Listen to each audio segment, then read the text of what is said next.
breaking free from the Christian program. So I used to teach Sunday school, and at that time I was married, and my husband was Navy Seabee.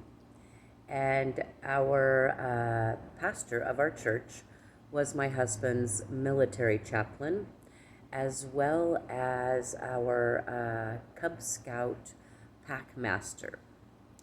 Now, at that time, I was struggling, we were struggling, my husband and our marriage was beginning to crumble. So I had gone to our pastor and asked him to please get us into counseling so that I could fix our marriage.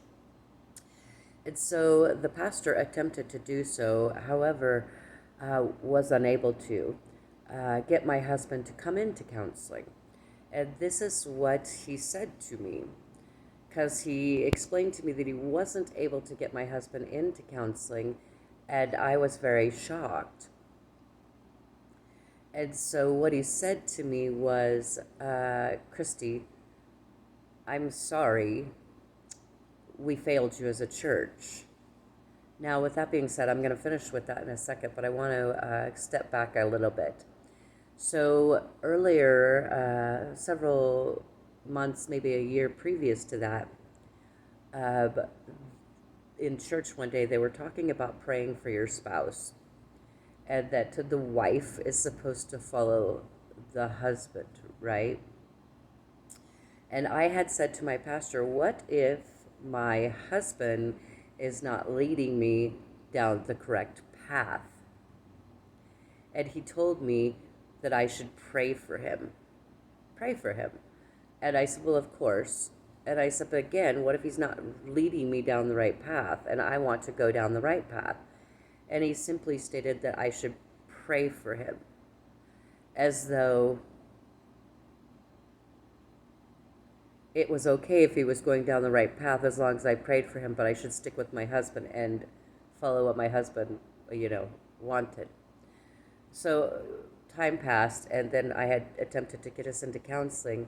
And again, my pastor said, Christy, I'm sorry, we failed you as a church. And I literally looked at him and I said, what are you telling me? He's like, I'm so sorry, we failed you.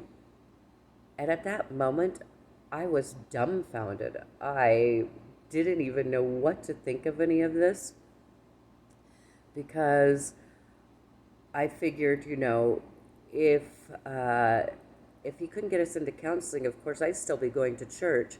Yet when he told that to me, it was though he cast me away and that I was no longer welcome at the church because my marriage had fallen apart. And he just said, we can't help you, we failed you as a church. And so I never went back to a Christian church on a regular basis ever again. I have gone to church, many churches, looking for, my tribe. Yet I was now damaged goods, and I was really no longer welcome at the church, and they had failed me.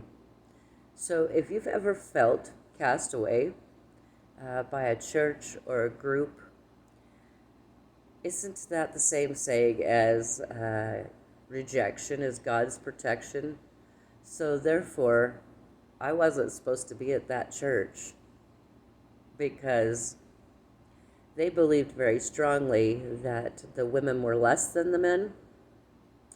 I'd also attempted to grow in that church. I had asked if I could, be a bigger picture, or a bigger part of the plan there, because I was teaching Sunday school and I wanted to advance in the church and minister. And I was told I could advance, except for the highest I could go in that church was that I could carry the tithing basket.